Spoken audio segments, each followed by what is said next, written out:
What's Rockin' Bolts? I'm Sabrina Spence reporting for Stonewatch. And I'm Adarius Lopez. Sabrina and I are in the House of Blues in downtown Disney recently for the Orlando Rocks concert.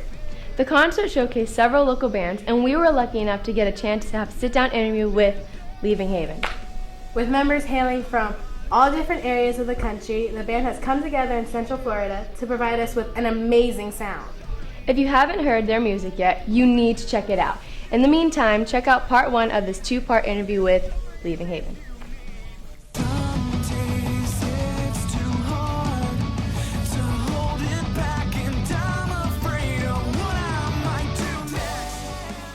Chill. Okay, Just chat. so how did you guys start the band? Well, the way the band started, Trev and I had attended Full Sail. That's where we met, and we initially had the same interest in music, so we started playing together. He played guitar, I played guitar, and we played with a couple buddies. Didn't really work out, and then it wasn't until like a couple of years later that I called my brother to come down from Massachusetts, and I asked him if he wanted to be in a band because we were getting pretty serious, Trev and I. And he absolutely accepted. He dropped out of college, moved down here from Massachusetts.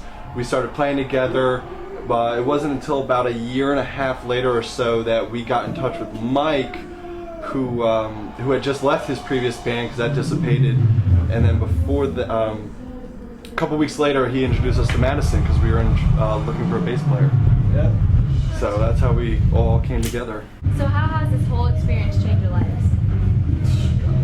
Kind of derailed our lives for a while when we went on tour. Everybody pretty much quit their jobs. When we went on tour, we lived in a van for 35 days. We have sacrificed more than we ever thought we would originally. Like we've all gone through the periods of time where we're eating one meal a day. I don't really sleep, neither does anyone else in the band much, maybe a couple hours when we have like really long rehearsal nights. And it's just kind of eating, breathing, sleeping, music. So it honestly gets in the way of like a lot of our personal stuff, like whether it's a girlfriend or we're just hanging out and going out because we can't spend the money because whatever money we do have goes into the band. So like every little step is just sacrifice. Being in a band also gives you that sense of camaraderie. Like we're more than band, we're a family, and I think that's a huge thing. Like to have a group of friends that you're like a super close family with. Like you guys are still in high school, and you guys have that. Like you go and you hang out with your friends every day at school, and you guys are like a family in school. After school, that kind of dissipates, and being in a band, like we are a family and we are, best friends. So it's really cool to have, that kind of group going on, regardless of whether it's a band or not. The band has created us in that way. So it's definitely been a positive thing for all of us. So which bands have you played with, and which would you like to play with in the future? Famous bands? Like world famous? Any band. We've played with Saliva and Smile Empty Soul. Smile Empty Soul.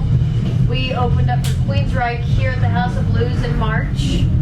And then obviously we've played with a lot of bands from Orlando, Soul Switch, Traverser. Don't forget Earth Day Birthday. Birthday. We did play Earth Day Birthday where there was Knot Point, Stone Sour, Papa Roach, The Offspring. That was Yeah, the band would definitely love to play again with Papa Roach, huge influence of ours. I'd say Chevelle definitely is a huge one, and Shinedown. Oh, and most importantly, Breaking Benjamin. Oh God. Period. Favorite band. Hands down. Sick Puppies too. Sick And Puppies. Sick Pups?